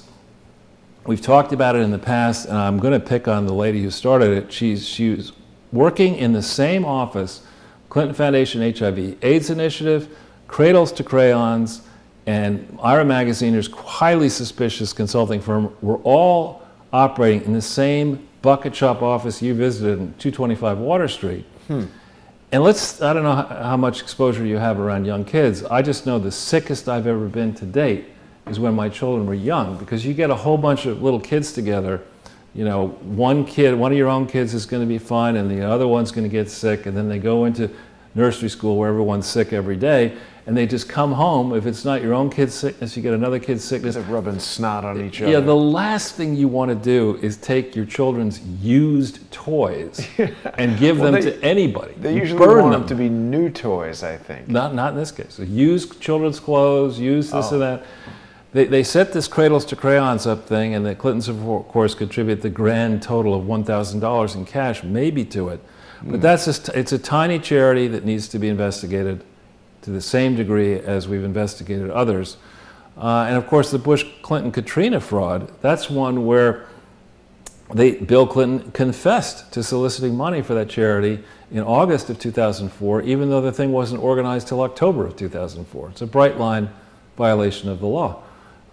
So you look at this Clinton Family Fraud Foundation, and you see a couple of things. The first thing you see is that for the family enterprise, they did file a private foundation form for the so-called short period, this very short period, December 4th, 2001 to December 31st, 2001, 28 days. They decided to do that in 2001. But in the case of the what then called the William J. Clinton Presidential Foundation, which had a longer short period, as it were, it started October 23rd, 1997, they don't file a short period return for the Bill Hillary, what is now the Bill Hillary Chelsea Clinton Foundation. And again, they didn't get authorized properly. The registration, I should have said the PF was filed then, but they only registered in New York on the 16th of August, 2002. So, yeah, it's small beer compared to the William J. Clinton Presidential Foundation and its other names, but this is, case after case, pattern and practice, a corrupt pattern and practice of money laundering, racketeering, determined law breaking. Go to the next page. Okay. Now, I mentioned these are extracts from that three-part thing, and they're interesting extracts. In this period, 2001 to 2005, where, in theory, the Clinton Foundation was investigated, the people leading the charge were Mueller and Comey on points. Mueller as head of the FBI, Comey as the lead attorney, U.S. attorney, Rosenstein as head of the fraud department, or the department inside the FBI, the Justice Department, that was supposed to decide which tax frauds to prosecute. These are three people. Now, have their names come up recently? Mueller, Comey, and Rosenstein? I haven't heard that much about Rosenstein, really. Well, those are the three people who were leading the Russia hoax. Well, right. Right? And so here we have we look, this is drawn page 478 from this part, I think 2. Don't pull up the link, people can do that. And I just picked up some of the language. But this says it was an investigation into Bill Clinton's pardons, and it states a federal grand jury investigation was initiated 15 February 2001. Okay, 15 February 2001. So almost instantly after the allegations against, were surfaced that Bill Clinton might have been corruptly giving these pardons out, right away, under George W. Bush's president, right away, there's a grand jury, and they're not probing traffic tickets. They're probing violations of bribery, obstruction of justice, money laundering, conspiracy, and campaign finance law offenses. It's huge. I've mentioned that the 3-part thing on file is basically redacted. The FBI documents. So, so that means the truth about what was going on there has been covered up, in my opinion. At least the public doesn't yet know about it. People inside the FBI could figure it out. Here's a hell of a motive to be scared of Trump. Yeah, right. Unredact that investigation. Well, yeah, this could explain why so many people are terrified. What's going to happen if you go down a path of saying, were people purchasing influence with the Clintons via their foundation? I mean, perish the thought. I mean, there were no overnight Lincoln bedroom stays when he was president. There weren't hot and cold running Chinese people running around Little Rock and New York or whatever with their hands out. None of that was going on. Didn't they say that Charlie Tree installed a turnstile or something? Yeah, exactly. Yeah. And then you have this briefing memo on the 26th of December 2001 on the subject of 9/11. It says, since the tragic events of September 11th, the pace of the captioned pardon investigation has been inhibited. Well, there's a big duh. September 11th, 2001. Pent bomb? They call it pent bomb? And related pent bomb, yeah. But that's just I just lifted it from the text, page 445. But that's amazing that they call it pent bomb. They're saying a plane hit it. I agree it was bombs. Yeah, that's what they call it. So, but here you see that on the 12th of December, incoming U.S. Attorney James Comey is enthusiastic about the investigation and supports the proposed plan. Well, the pace of the investigation from February 15, 2001 through August 2001 was aggressive. Then we have the 9/11 events and their aftermath, and the New York office is destroyed. Comey gets in there. What New York office is destroyed? Well, I mean, the FBI offices were, some of them were in the World Trade Center. Building 7, right. Yeah. So then Comey... I thought you meant the Clinton office. No. The FBI office is where the investigation, the New York office is where they were leading the investigation. Better put all the documents in Building 7. Nothing could happen to it there. Right. At 8:58 a.m. on whenever planes are scheduled to come in. But so he gets briefed on this, and you then look at the number of reports, and maybe it's just reflective of they're not going to publish these reports, but there's not as much activity. Still, by the 21st of May 2004, there's an update on page 406. They do things out of order. I wish the FBI would go back through this stuff and give us in chronological order what was going on.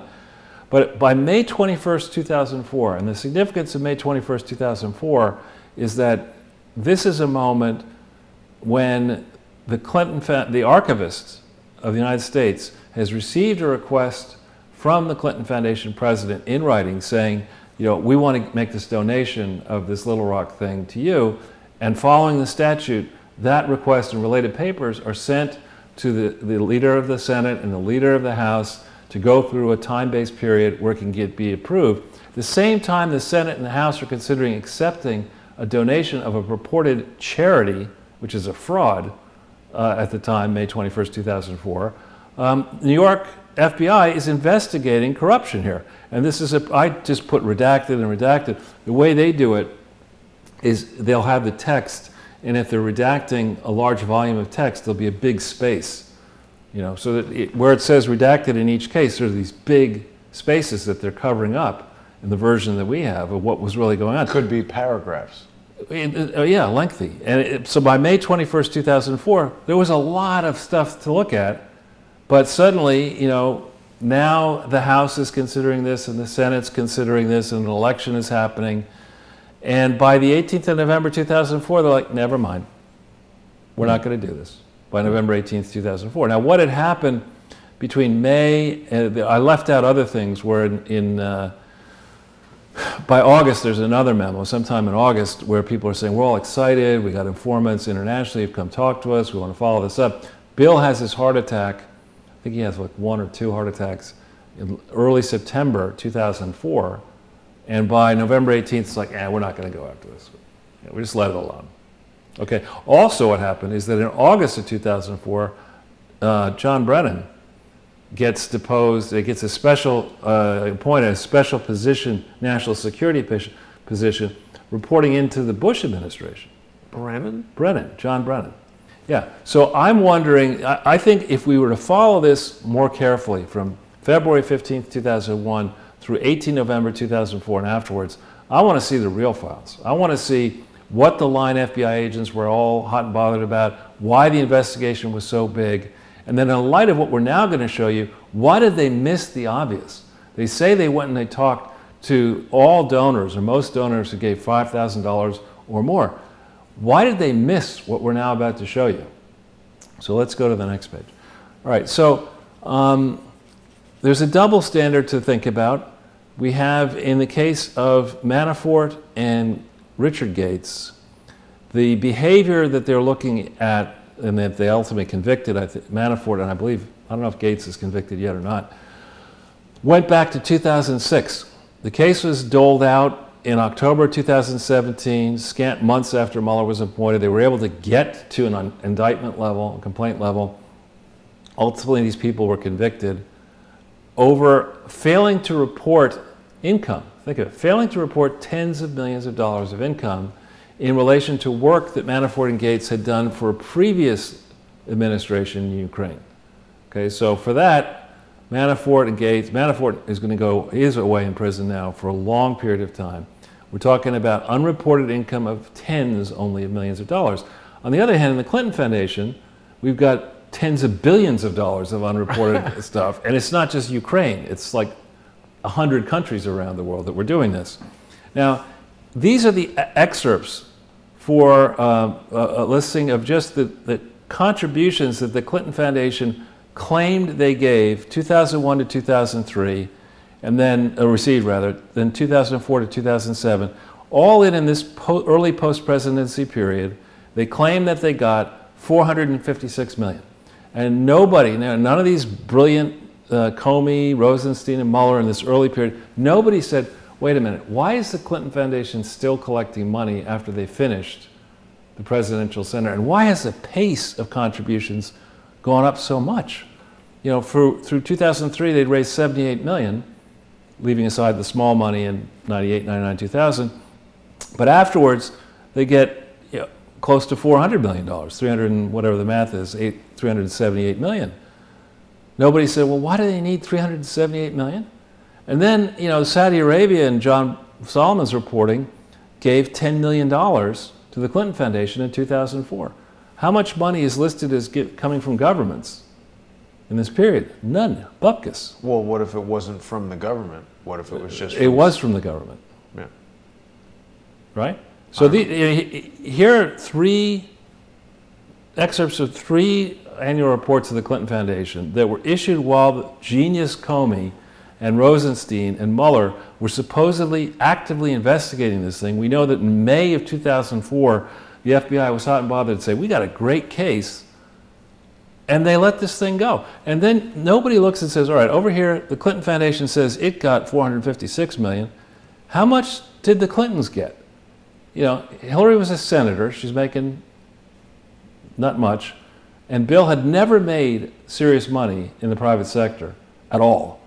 And suddenly they go from being totally in debt, bankrupt, technically bankrupt, to in the first 3-year period, they declare, and who knows if that's all their income, $33 million in income. Oh. And the Clinton Foundation takes in $78 million. So their income is 42% of the total contributions. And genius Comey and genius Rosenstein and genius Mueller don't look and say, oh, wait a minute. Let's do a simple analysis of who paid the Clintons money in their personal lives and who of those people donated to the Clinton Foundation. And in that subset, did any of those people derive benefits because Hillary Clinton was a senator, or because she was a potential presidential candidate, or because Bill was a former president of the United States? And none of these geniuses said, yeah, well, we should look at that, because there's no evidence in this William J. Clinton FBI vault file that suggests anybody was looking at that. Well, investigating is hard, Charles. Well, and I bring this up, the Manafort and the Gates issue, because in Manafort and Gates issue, they're investigated in theory for Russian collusion. Yeah. That's the ambit of Mueller, original ambit. But of course, Rosenstein, I think, is a crook masquerading as a public servant. Rosenstein says, no, we're trying to get Trumpy here. You got to look at all of his people, and Manafort's pretty important. So in our Russian collusion prosecution, we're going to target Manafort for unreported income having to do with Ukraine, because Ukraine is not Russia, and it's so obvious that this is a related issue. I mean, it's just absurd that they would give Manafort the kind of scrutiny that he got, and yet give the Clintons a total pass. But wait, it gets worse. So we go to the next page. Well, one thing I wanted to say, Charles, is that I think very often what they do is they get these guys involved in crooked business, whether it's Manafort or whoever, so that when things go sideways, they can just say, oh, look at the dirty dealings he's in. Maybe. So here, this is a little wonky, and I'm going to try to make it, like that guy, if you don't watch much television probably, but there's this really annoying dentist, Dr. So-and-so Siegel, who talks about if you're a phobia of dentists, come to him. Similarly, people who are phobia of numbers, come to Dr. Ortel here for a moment here. So what these people did on June 9th, 2006, the Clinton Foundation revved up the notorious BKD, this horrible accounting firm, and said, you know what, all those previous accounting reports that are horrible, we actually need you to pretend that you're going to do a real one. So why don't you do it on the accrual basis of accounting, which is required. They do all that, and instead of explaining significant material items, they just bury them. They leave it to you to get into the weeds and try to figure out, as I've done, that in this report that came out in 2006, in June, before Hillary had won re-election, has been imposed has been selected as the Democrat candidate for senator re-election in 2006, and then before she beat the Republican, BKD issues this report that buries the idea that somehow they had $15.4 million in profit for activities that occurred from inception through December 31st, 2003, that had never gone on the books before. Now, if you try that on me as just a business person, you're running, let's say I invested in Crowdsource the Truth as a business, and we do work for 5 years together, and then you come to me and say, Charles, you know what? I didn't tell you about $15 million in profit that I made because I just, I forgot. I was busy. I've been doing your posters and traveling. I thought the truth would upset you. Yeah, exactly. I mean, that's not a small little thing that we generated $15 million of profit that I haven't told you about. And okay, how did you do it? What activities might have generated that profit? You were supposed to be doing a presidential park. You're supposed to report on all of the presidential park activities. These are activities that have nothing to do with the presidential park. So how come nobody said, no, wait a minute, you were engaged in activities that you weren't authorized to pursue? Nobody said it. Rosenstein, Comey, and Mueller said, oh, well, it's okay. I mean, Bill has other things to do. We'll just let him do them. And you think about the math of this, the $15 million of profit means obviously that there were revenues and expenses that gave rise to $15 million. You're supposed to tell the IRS and the public who gave you revenues. So we don't know. We have no way at this point of knowing whether the revenues, I just assumed, I took the revenues and expenses, the revenues and expenses that were and the changes in net assets that were generated and reported. Notice they didn't file as they should have in '97, so we know nothing about what really happened then, crucial period. But if you take this period, 7 to 2003, you add it up, they generated $96 million of revenues, $17 million of expenses, $78.9 million of additions in net assets. I use that percentage, that profit percentage, if you will, 82.36%. And I said if they had the same profit percentage, that means they actually generated revenue of $18.7 million. They had expenses of $3.3 million. I'm making these numbers up. But isn't that an insane 82% profit? Yes, it's absurd. It's in a beginning period. So the point What's is... the typical profit of like Apple Computer or something successful? Oh, it would be 20, 25% if you're lucky after tax. But for a charity, profit is a strange concept. But I'm just doing mathematical work here for you and saying, if you came to me with this, I would have days worth of questions for you. Starting with, okay, you're telling me now about, before you said all of my profit was whatever it was, 78 million. Now you're saying there's another 15.4 million. How do I know there isn't another 400 million that you're not telling me about? And you're getting me to say, to give you a pass on the 15.4 billion, and give you a slap on the wrist for that. You're testing me because, actually you're out there in Kazakhstan or wherever else about to get into the billion-dollar hidden profit land.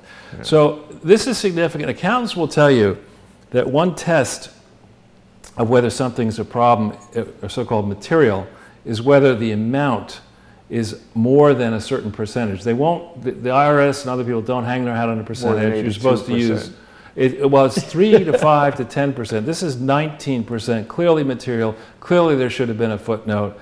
And clearly it should have raised a lot of questions, including how come for your 990s for 98, 99, 2000, 2001, 2002, and 2003, in crucial question, part 6, I think it is 76 and 77, did you engage in any activity not previously reported to the IRS?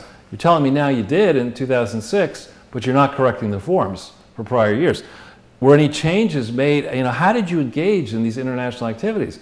You would have had to set up subsidiaries or not do that and break foreign laws. There are a whole bunch of organizational changes should have been disclosed. How did you enter into business in the Bahamas where there are rules about doing that?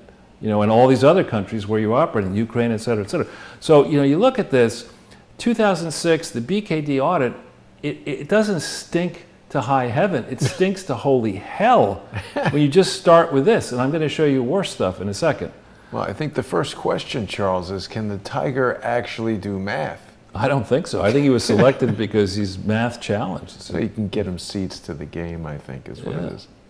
So let's continue. So then you get to the question, and I'm going to try to make this really simple. I know there's some small numbers on the page here, but anything in red is bad, okay? And so the pro forma, the balance sheet, the one had been published previously for 2003 is clearly wrong if you now have to add in $15 million of profit that were generated. What else is wrong? So the way you figure that out is you take the balance sheet that's presented in the and I massaged it here, made it simpler actually. You take the balance sheet that's presented as of December 31st, 2004.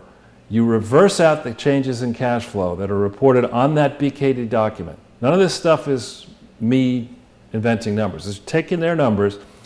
Then you have, by their analysis, their work, if it's accurate, you can then say they're assuming the starting balance sheet is as presented here, right?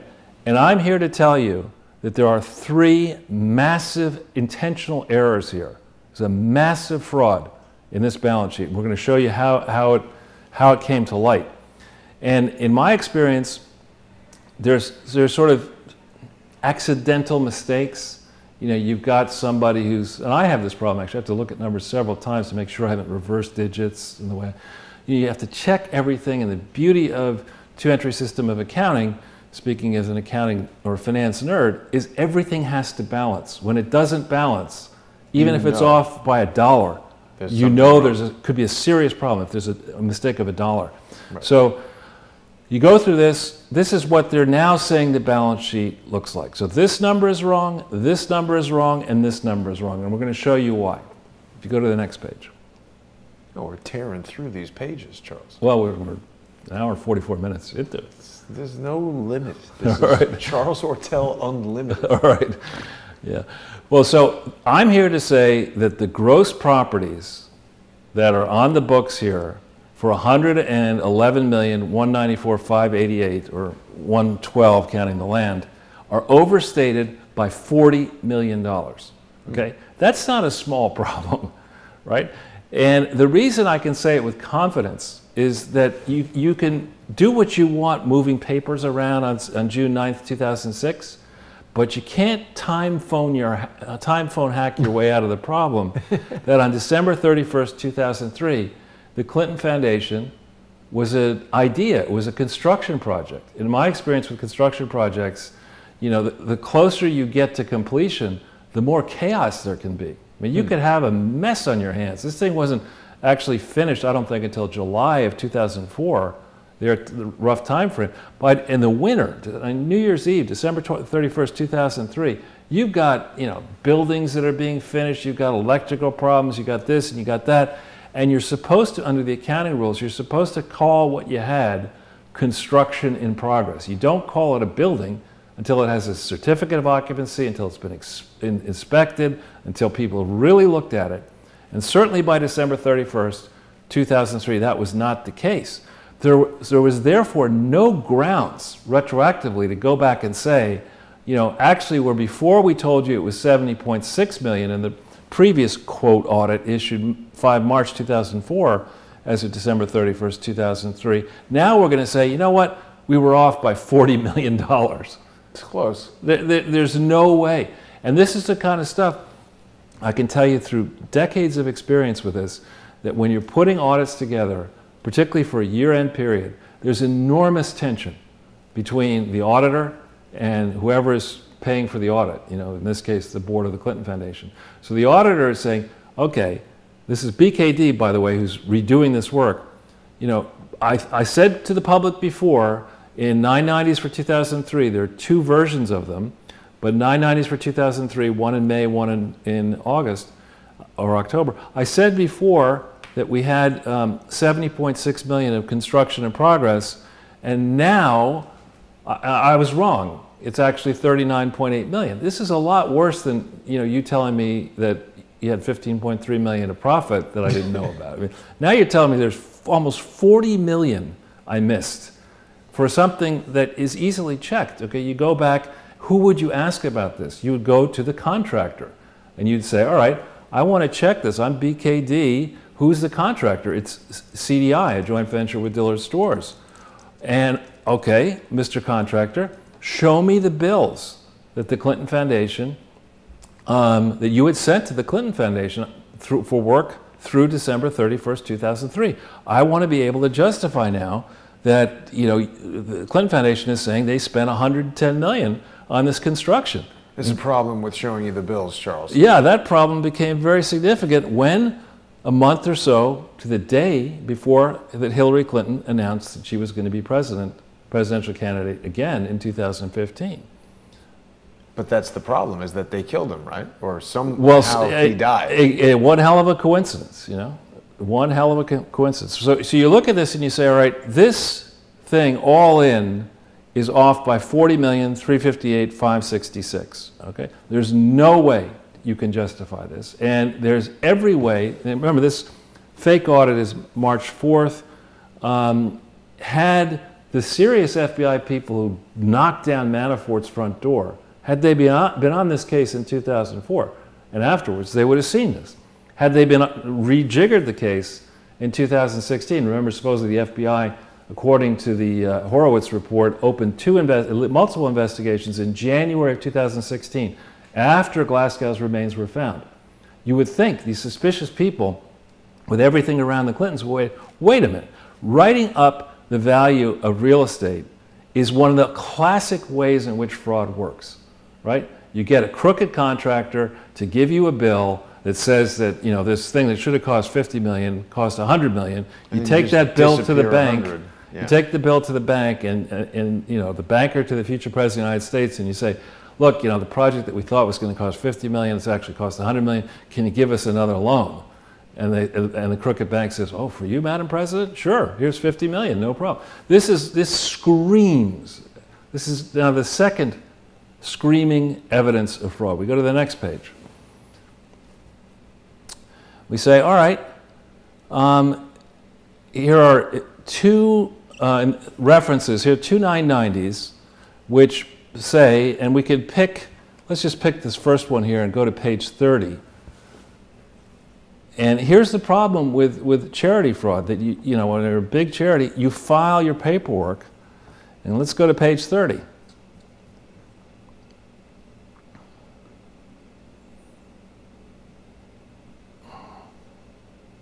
And I could pick apart this thing ad nauseum. It's 2 more pages. 30? Page, yeah, it's 28. Okay, next page. Yeah, all right. Let's go down this, slowly down this page. Here we have 2 loans, okay, that say they were issued on the 20th of February 2004. So they weren't outstanding on December 31st, 2003 if they were issued $2 million. on the 20th of February. And here's the second one from Bank of America, same date. This one is for $26.5 million, and it's supposed to be secured by pledges receivable, and it's supposed to be used to pay for construction. Okay? We will shortly show you that there were no pledges receivable recorded on the books of the Clinton Foundation. So how in the hell did the Bank of America decide to give this entity that was never been audited properly, never been organized lawfully, was engaged in activities all over the world that had not previously been disclosed, that was evidently not controlled properly, who at the Bank of America said, you know, it's a good idea, we'll give this fraud $26.5 million on 20th of February 2004, before the Democratic primaries are through, before the campaign is through. Who's the head of the lead outside director of the William J. Clinton Presidential Foundation in 2004? The chairman of the Democratic National Party, Terry McAuliffe. Whoa. Okay, and nobody, this thing is from their filing. It's been sitting out there in the public domain for years. It's in multiple states around the world, this filing. If we go back into the website, this thing, it was filed again in other years, but I couldn't fit everything in. I just show you it was filed in 2005 for 2004, it was filed in 2006 for 2005. I then show you here, I rejigger the balance sheet to do what I talked about before. Here's the BKD work for showing you what the net working capital. Net working capital is basically the cash that you have in your business, counting accounts receivables and offsetting payables. It gives you a better sense of the true cash position of a company. Mm-hmm. So here's what they said. You reverse the changes that they declared. Here's the pro forma balance sheet. And you look at this and you say, all in, this entity, in terms of free usable cash, has $10.7 million in cash. It has not yet finished this thing, but it should be pretty close to finishing it. Why is Bank of America giving $26.5 million to this thing, where you'll notice there are no accounts receivable, and the contributions receivable all relate to the business that I hadn't told you about, that I'm not authorized to pursue. So there's no presidential foundation receivables here. Who at the Bank of America made this bright decision, and why?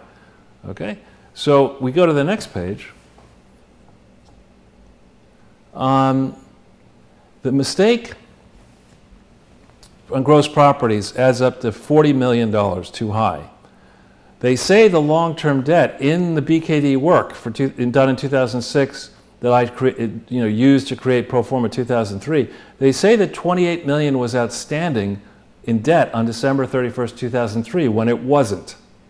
Okay? So you have to take that debt out, and then the accounts payable that they say happened, or 11,878,696, I say to you those accounts payable are bullshit, that there were no accounts payable. It was just a number needed to make everything balance. And when you take... Oh, you showed that last week, didn't you? In a different year, though. Okay?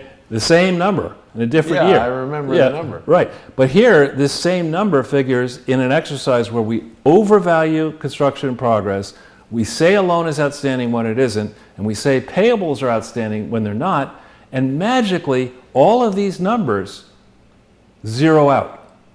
I could tell you, as somebody who's okay with math, the chance of that is negative infinitesimal, if that is a concept. It's just not true. And so, why is this all significant? On 9 June 2006, when BKD issued this work, CDI was doing work for Project Heifer International, which BKD was also auditing. And the Project Heifer International world headquarters, we've shown it before, was adjacent to the Clinton Foundation thing. That thing cost $20 million. It looks about the same. This pig, they're saying, cost $165 million. And don't tell me that there isn't a mountain of evidence in what are called management representation letters from the management of the Clinton Foundation to BKD, where BKD was questioning, how much did you really spend? Where's the evidence of that? Where the auditors for CDI, the construction firm, are saying, now wait a minute, how come you're claiming revenues from the Clinton Foundation that are a lot less than the Clinton Foundation is saying they spent to build their facility? Why is that happening? And this guy, John Glasgow, was at the center of those discussions, in my view, and he was very much alive on the 9th of June, 2006. Okay, so where are these management representation letters? And where is the email conversation back and forth? Where's the regulatory oversight? How come the FBI didn't get into much of this in 2016? Now let's go to the next page, the next and final page. I just wanted to ask you one quick question, Sure. Charles. This loan that they were talking about, I guess it was on something else we were looking at, but it said renovation of the museum store. Why would they need to renovate it if the thing wasn't even done being built yet? Well, that's a separate building, and I've got a lot of questions about that as well. I don't know that the Clinton Foundation had valid legal authority to borrow this kind of money, because my math suggests that they didn't need the money in the first place, that they had cash contributions, if the numbers are correct, far in excess of the actual costs, or of the costs they've declared on spending for construction. So they didn't really need that money to begin with. And it's a pretty serious set of crimes to go to a bank and ask for a loan, stipulating that you're going to use it to pledge against receivables that you don't have to fund construction expenses that you don't need to spend. Bank fraud. You're a great partner here. Bank fraud, since you brought it up, there's a link here to the code section. And the penalty, Jason, since it was your insight, what is the penalty, the maximum penalty in jail time per count of bank fraud? I mean, if you're Imran Awan, 0, but here it looks like 30 years. Per count. But that's the maximum. They're able to do nothing. That's what they did with Imran. Right.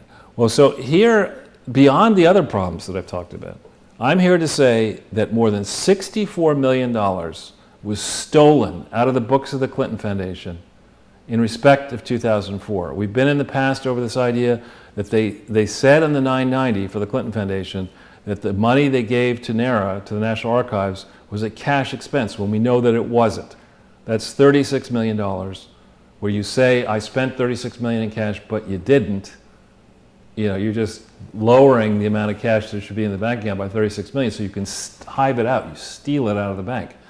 You steal it out of the Clinton Foundation. And this incorrect treatment of the bank loan that we talked about is $28.5 million. So all in, they steal $64.5 million in 2004, right under the nose of Dopey James Comey and Deadwood Muller and Rodenstein, right under their noses in 2004. We showed you before. By May of 2004, weeks before the construction was likely finished, they were saying, we got a case. And then by November 18th, 2004, it's, we don't have a case. They only stole $65.5 million. Bygones be bygones. I could really see how you might feel like you were actually doing work. Like stealing that much money seems like hard work. Yeah, and how good could this guy Kessel be as chief financial officer? I mean, several bad moves on his part. I mean, rule number one for me is you never start work on April Fool's Day. Right. I mean, that's just like, you don't do that. That's not a smart move. Oh, no, wait a minute. This is the last page. It is, but we're not quite finished here. You had pulled up the John Glasgow thing. Right. But let's pull up this story. There's some dude who writes about this kind of stuff, and I was writing for Laura Ingram's Life Zet, June 5th, 2018. Haven't heard too much about Life Zet lately. How's it doing? I don't know. And this is a lengthy piece that gets into some of this that I surfaced June 5th, 2018, well before we learned that there was nothing to the Mueller hoax. So there's a lot of stuff in here. If people want to now turn their attention to some of the issues that I'd raised, there's a hell of a lot in here, a lot of text, a lot of links. And a big question I have is, how come the FBI and the Department of Justice and this Attorney General in Arkansas, how come they're not doing anything? It's a good question, Charles. Yeah. So finally, if we go back into the thing, in the memorandum of understanding that was executed between Valerie Jarrett, representing the Obama transition team, and Bruce the Crook Lindsay, the CEO of the Clinton Foundation. Go to the preceding page. Yeah, the follow-up, that one. It stipulates in here. No. Sorry, it's okay. At the very bottom, it says here that Clinton, and I added the words Foundation Presidential Library, has engaged in economic revitalization, helping to bring in over $2 billion in public and private economic development. This was signed by Jarrett on the 16th of November 2008. Somebody came up with this number, $2 billion. Okay, we need to go through, and the FBI should demand, Manafort style, where is the calculation of $2 billion in public and private value out of this library, and who derived that value? This amount of gain, particularly the private piece of it, which I would suspect is bigger than the public, let's assume it's 50-50. $1 billion private gain created through the operation of a presidential foundation is straight up evidence of charity fraud. Right. And nobody sat there around this MOU drafting session and said, we're going to confess that the Clinton Foundation is a fraud. And we're going to use that as the basis for regulating the Clinton Foundation once you become President Barack Obama. And we're also going to teach you, I'm just now doing shift style and making up what would have happened in that meeting. We're going to teach you, Barack Obama, how to steal using a charity. And then you're going to ensure that I'm the president so we won't catch you. That's the way it's going to all go down. I mean, it just seems to me, and maybe the folks in the FBI are wonderful, and maybe they're just hamstrung. Maybe there are excellent reasons, why they've decided not to go through this fraud and do something about it.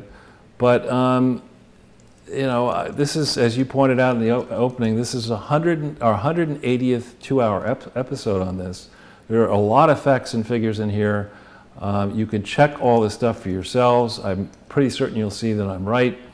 I may have made a few mistakes here and there. There could be typos or maybe number errors, but directionally, this is absolutely what actually happened. Right. And the FBI, ordinarily, you have enormous leverage as an FBI person and teams of FBI people to take somebody, let's say, like Cheryl Mills, who has built a fortune for herself in something called Black Ivy, this consulting firm, that, I've recently, we're going to talk about this in another presentation, but it's come to light that the Clinton Foundation was operating in Ghana. But that you wouldn't know that from looking at the Clinton Foundation 990s. They don't mention the word Ghana.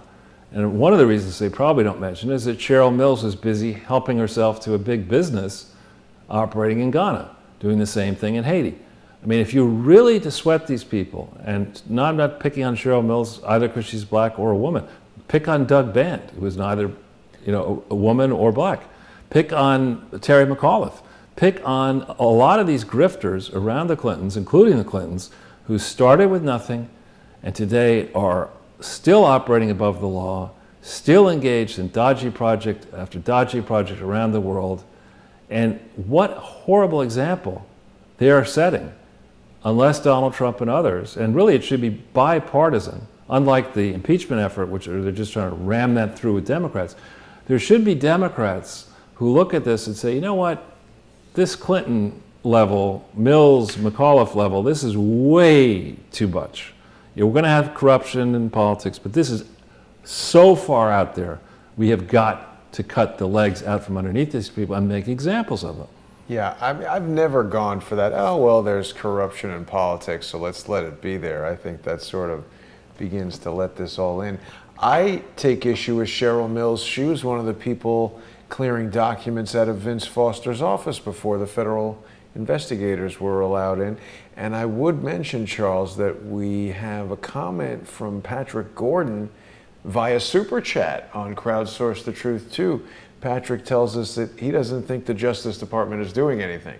I kind We'll of see. agree. We'll see. We'll see. We will see. But thank you for that, Patrick. It is really important that the viewers sponsor the show. I can't keep doing all these shows without viewer sponsorship. So some people choose to use Super Chat and Crowdsource the Truth too. Google continues to stymie me from enabling that on the main channel, which now has over 85,000 subscribers, so Super Chat might have some more legs in there. But really the best value for viewers is to become sponsors by going to subscribestar.com/crowdsourcethetruth or patreon.com/crowdsourcethetruth. They're going to get access to a real huge library of great exclusive content, and 30% of it does not go to Google. So it's a great way to support the show and see some of the best shows that aren't Sunday with Charles. But this was explosive revelations from Dr. Ford, who joined us. He has just published a book called Midnight in Samara. Dr. Gregory Ford, he was in Iraq, he was in Afghanistan, he was in the Navy, he was in the Coast Guard. He then joined the intelligence community and was listening in on this phone call between Benjamin Netanyahu and Larry Silverstein, having foreknowledge of 9/11. It's so strange, the things that are, kept secret under national security, even when the secret is the nation was not secure by doing this event. I mean, it's got to come out. It's got to come out. So people should check out that episode of Light on Conspiracies with Ole Damagard. And tomorrow night tomorrow morning we're going to have the follow-up episode with Dr. Gregory Ford, talking more about that phone call with Netanyahu. And then tomorrow night we've got Unseen Libya with Jimmy and Joanne Moriarty. So there's a lot of great shows there on Patreon for people to see. And Charles, thank you for another excellent presentation. My pleasure, Jason. We had a lot of people watching. We had over 1,500 people. So thanks for watching, everybody. And, Paul Craig Roberts said the same thing today. I guess he watches Light on Conspiracies. Paul Craig Roberts? That's what it says. Wow. Yeah, that's Dieter is telling us that. Thanks for watching, everybody. Have a great night.